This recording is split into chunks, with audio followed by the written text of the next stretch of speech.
अंग्रेजों के जमाने के कानून पर कई बार सवाल उठते रहे हैं कि ये कानूनों को बदला जाना चाहिए, इनको हटाया जाना चाहिए।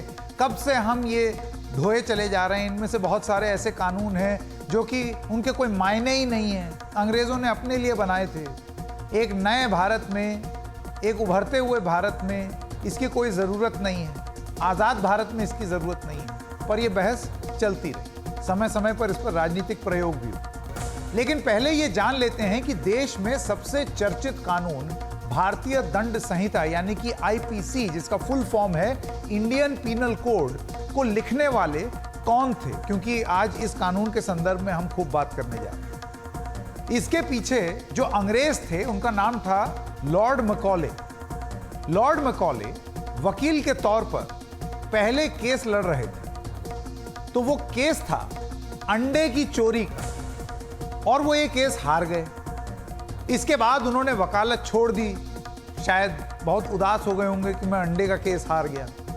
खैर, कभी किसी केस को लड़ने अदालत में वो गए नहीं, पहला केस ही उनका आखिरी केस बन गया। लेकिन फिर राजनीति में आ गए, ब्रिटेन की संसद के सदस्य बने और उन्होंने ही ये कानून आज से 163 साल पहले लिख दिया। देश के शायद सबसे चर्चित इस कानून में 511 धाराएं, इनमें से अब 155 धाराएं कम होंगी, ये प्रस्ताव रखा गया, यानी कि सब मिलकर 356 धाराएं ही होंगी। 176 धाराओं में बदलाव किया जा रहा है, 22 धाराएं हटाएंगे और 8 धाराएं जोड़ेंगे। लेकिन इन धाराओं में भी किस धारा को आप सबसे ज्यादा सुनते हैं और जानते हैं, अब वो कौन सी धाराएं हो जाएंगी, उसके बारे में आइए पहले आपको बता दूं। क्योंकि देखिए, जो होने जा रहा है या जो प्रस्तावित है उसको समझ लेना बहुत जरूरी है, इससे पहले कि आप कोई मत बनाएं या आप राजनीति में जो बोला जाता है उसके बारे में सोचें, फॉर एंड अगेंस्ट हो जाए। पहले जान लीजिए हुआ क्या। अब कौन सी धाराएं हैं? एक धारा है दफा 302, बहुत बार सुना है, ये सबसे ज्यादा चर्चित भी धारा है। इसमें हत्या के केस में सजाए मौत का प्रावधान है, सेक्शन 302 कहते हैं इसको। नए कानून में ये दफा 101 हो जाए। अब धारा 420, जिसे बोलचाल की भाषा में 420 का मामला कहते हैं, यानी कि चीटिंग, धोखाधड़ी का मामला, ये नए भारतीय न्याय संहिता में ये धारा 316 हो जाएगी। धारा 120B, सेक्शन 120B, जिसको आपराधिक साजिश के लिए इस्तेमाल किया जाता है, क्रिमिनल कंस्पिरेसी, वो प्रस्तावित नए कानून में 61वें नंबर की हो गई, यानी कि नंबर बदल रहे हैं। अभी धारा 144 लगाई जाती है, यानी कि सीआरपीसी, क्रिमिनल प्रोसीजर कोड में धारा 144, ये भीड़ इकट्ठा होने से रोकने के लिए लगाई जाती है। जैसे कहीं कुछ तनाव हो रहा है तो पुलिस कहती है सेक्शन 144 लगा दिया, अब इकट्ठा मत हो। लेकिन नए कानून के मुताबिक भारतीय नागरिक सुरक्षा संहिता, यानी कि BNSS, नाम भी हिंदी हो गया, उसकी धारा 163 लगाई जाएगी, यानी कि 144 163 हो जाएगी। अब आने वाले दिनों में आप सुनेंगे कि सेक्शन 144 नहीं, सेक्शन 163 लगाया गया। अब देखिए, ऐसा है कि ये तो उलटफेर हुए हैं, 302, उसके बाद 420, 144, इन सब की संख्याएं बदल गई, तो उससे आपके मेरे जीवन में क्या फर्क? हाँ, सही मायने में उसका कोई मोटा मोटा फर्क नहीं है, क्योंकि सिर्फ नाम बदला, काम वो ये कानून वही करेंगे। लेकिन कई कानून हैं जिनमें बदलाव की मांग लंबे समय से चल रही। इनमें कुछ तो ऐसे हैं जिनके बदलते वक्त के साथ जरूरत भी नहीं थी। इसी साल 14 अप्रैल को प्रधानमंत्री ने कहा कि केंद्र सरकार ने 2000 से ज्यादा कानूनों की पहचान कर उन्हें रद्द कर दिया। वहीं 40,000 से ज्यादा कंप्लायंस खत्म कर दिए गए। अब सरकार की तरफ से गृह मंत्री अमित शाह ने लोकसभा में 3 नए कानून बनाने का प्रस्ताव रखा। ये तीनों कानून क्रिमिनल कानून हैं, जो शायद इस देश में सबसे ज्यादा इस्तेमाल होते हैं और बहुत कम बदले। मतलब आप ये सोचिए, कुछ तो कानून ऐसे हैं जिनकी धाराओं में बहुत ज्यादा बदलाव हुआ ही नहीं, अंग्रेजों के जमाने से वो चली है। इसीलिए इनकी अहमियत बहुत ज्यादा हो जाती है। अगर ये वाकई बिल पेश तो हो गया है, अगर ये वाकई पास हो जाता है और इस पर राष्ट्रपति मोहर दे देते हैं तो उसके बाद फिर ये एक बड़ा अहम बदलाव हो जाए।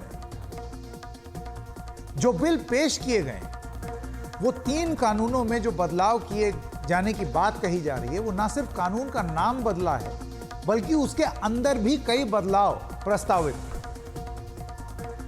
अब यहीं पर हम ये बता दें कि आपको ये कोई संशोधन नहीं बल्कि नए सिरे से पूरा प्रस्तावित कानून लिखा गया है, यानी कि नाम के साथ साथ उसका काम भी बदलेगा। धाराएं अप डाउन जरूर होंगी लेकिन पूरी तरीके से एक नया स्ट्रक्चर, पुलिसिंग में एक नया स्ट्रक्चर प्रपोज किया गया। बहुत बड़ा बदलाव हो। इसी वजह से ये जो प्रस्तावित कानून है ये अभी एक कमिटी को चला गया। कमिटी मतलब सांसदों का ही एक छोटा दल, मिनी पार्लियामेंट समझ लीजिए। वहां पर अब इस पर विचार विमर्श होगा, फिर जो कानून आएगा फिर उस पर बहस होगी और फिर वो पास होगा। अब भारतीय न्याय संहिता बिल 2023, भारतीय नागरिक सुरक्षा संहिता बिल 2023, ये वो कानून है जो कि प्रस्तावित है। भारतीय साक्ष्य बिल 2023, ये सब सदन के पटल पर रखे गए, इंट्रोड्यूस किए गए और उसके बाद कमेटी में भेज दिए गए। गृह मंत्री ने कहा है कि इन विधेयकों से भारतीय दंड संहिता में आमूलचूल परिवर्तन होंगे। आइए सुनते हैं उन्होंने क्या कहा। जो कानून रिपील होंगे इस तीनों विधेयक से, वो कानूनों की आत्मा जो है, वो कानूनों का मध्य बिंदु है कानून बनाने का, वो अंग्रेज शासन को मजबूत करने की दृष्टि से कानून बनाए गए थे। इनकी जगह जो 3 नए कानून बनेंगे उनकी आत्मा होगी भारत के नागरिकों को संविधान प्रदत्त सारे अधिकार जो मिले हैं इसकी सुरक्षा। अब इंडियन पीनल कोड की जिस धारा की सबसे ज्यादा चर्चा हो रही है इस बिल के पेश होने पर, वो है राजद्रोह। इंडियन पीनल कोड, इसको देशद्रोह भी बोलते हैं लोग, सेडिशन जिसे कहा जाता है। आईपीसी कानून में राजद्रोह की धारा ये क्या है, इस पर हम आगे आपको जानकारी देंगे, लेकिन पहले यह देखना जरूरी है कि आज इस पर क्या बोला गया है संसद में। गृह मंत्री अमित शाह ने संसद में यह कहा कि अंग्रेजों ने अपने शासन को बचाने के लिए राजद्रोह का कानून बनाया था। उन्होंने यह भी कहा था कि लोकतंत्र में इस तरीके का कानून की कोई जगह नहीं है और सबको बोलने का अधिकार है। ऐसा उनका आधिकारिक बयान था अमित शाह गृह मंत्री का। बाद में आते हैं कि इस पर विस्तार से चर्चा, लेकिन पहले ये जान लीजिए उन्होंने क्या कहा। राजद्रोह पर ये अंग्रेजों ने अपने शासन को बचाने के लिए एक कानून बना था। मैं इस सदन को कहना चाहता हूं, एक ऐतिहासिक निर्णय इस सरकार ने किया है। राजद्रोह को कंप्लीटली हम रिपील कर रहे हैं, कंप्लीटली रिपील। यहां लोकतंत्र है, सबको बोलने का अधिकार है। तो जो राजद्रोह का कानून है, सेडिशन, वो कह रहे हैं हम रिपील करते हैं। अच्छा, ये डिमांड तो बहुत टाइम से इस्तेमाल हो रही थी।